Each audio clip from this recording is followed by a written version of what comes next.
So what I'm going to do initially is just put my stencil down. And the clay that I'm using has already been rolled out and smoothed, so I have a smooth surface to work on.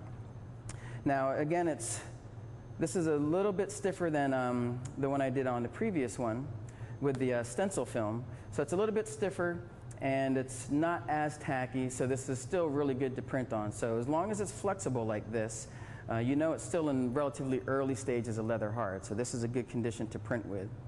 Now since it does still have a bit of tackiness to it, I can take advantage of that and then rub the stencil lightly and basically sort of sealing the edges a bit, because I'm going to brush on the color in here.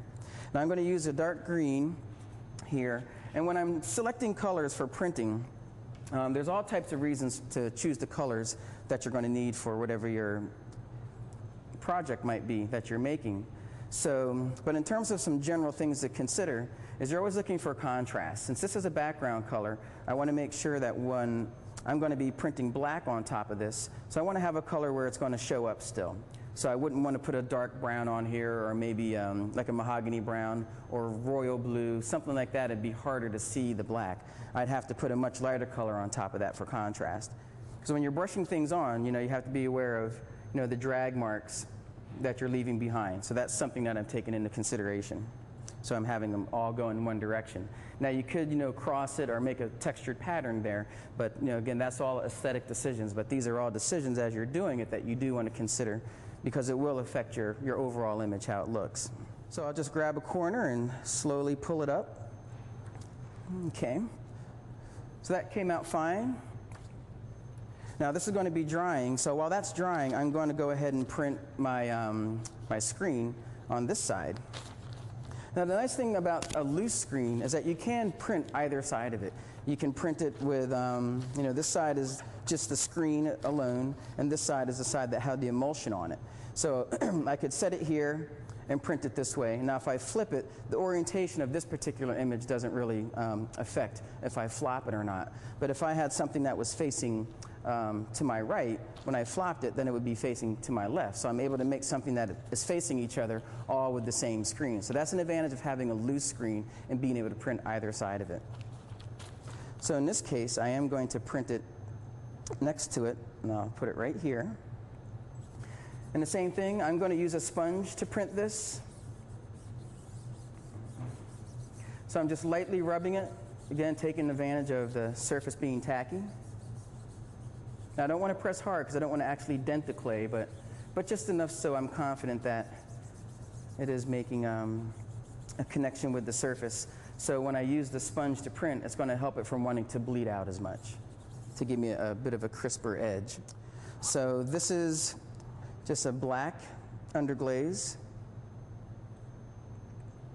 So again, I want to make sure I have it on my sponge, but not coating the sponge. If it's a heavy coat on here like this, when I go to do this, it will definitely bleed because there's so much material there. So I always, wipe it off just a little bit, because I know it's absorbed into the sponge, so I know I have material in there. Now for this particular image, I'll do it in a circular motion up top, and then for the handle, I'll go a bit more straight up and down. Now again, I'm not pressing that hard, just trying to press hard enough to get the material through. So now that I have this on here, I'll just grab a corner and peel it back. Now I tend to peel it back a little bit slower so that way it doesn't pull much up. Okay, so that came out fine as well. So now I have my fly swatter image, and then this background color that I made with the stencil to make it about the same shape. So when this gets dry, this needs to be dry to the touch as well as the black, and then I'll take this image still in black and print this on top of the green, and then I'm going to take gray to print on top of the black. What I want to do now is check to see if they're dry, because they need to be dry to the touch before I can put the next image on top. So I just, again, use just the heel of my hand and just lightly touch it. And there's no color coming up. You can use the palm. palm of your hand or your thumb pad. So I just want to make sure nothing's lifting. While I'm looking at it, I can see that it's dull. So if it was shiny or had a little bit of a sheen to it, I would know that it's still probably tacky. So you just want to wait until it's completely dry. Otherwise, when you put your screen on there, your screen will stick to it, and then when you pull it back, it'll actually pull up some of what you've already printed below it. So same process. Let's get some underglaze in. Getting absorbed, not really coating, but getting it mostly in there. And then rubbing it over the areas where the screen is open. So now that I have that done, I can cheat it a little bit as well. If I'm not sure if I did get a good print, I can start to peel it back a little bit to check it. And if it isn't the way I like it, then I can just put it back and do another pass. So I'll peel it back a little bit, and I'm happy with this.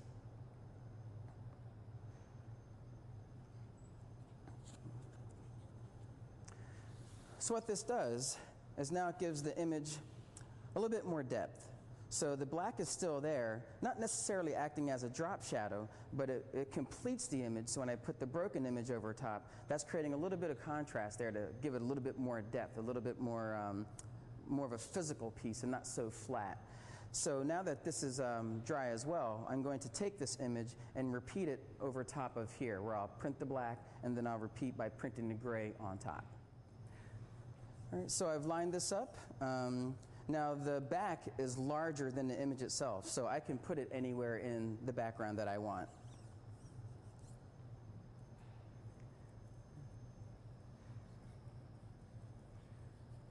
And then doing the same circular motion, and then dragging it down the handle.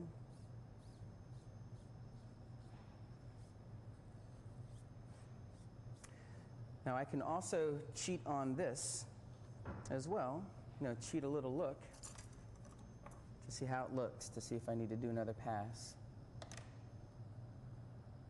Okay, so I'm happy with that. It's a little broken right here, but as far as this particular image goes, that I don't want to fix because it is a fly swatter, so fly swatters. Okay, now that the black has dried, just like with this other image, excuse me, I'm going to take this broken one, line up the shaft in this round part over top of the black.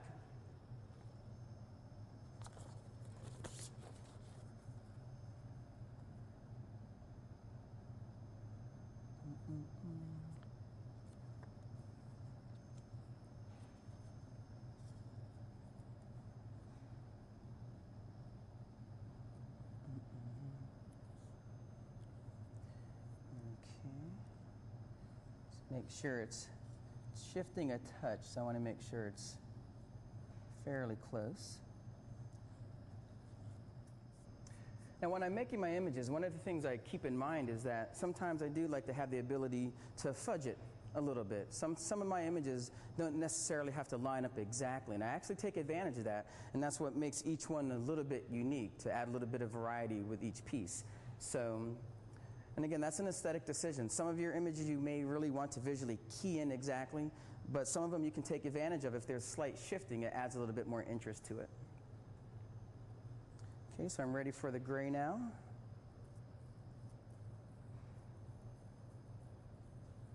I will take a little look to see how it went down.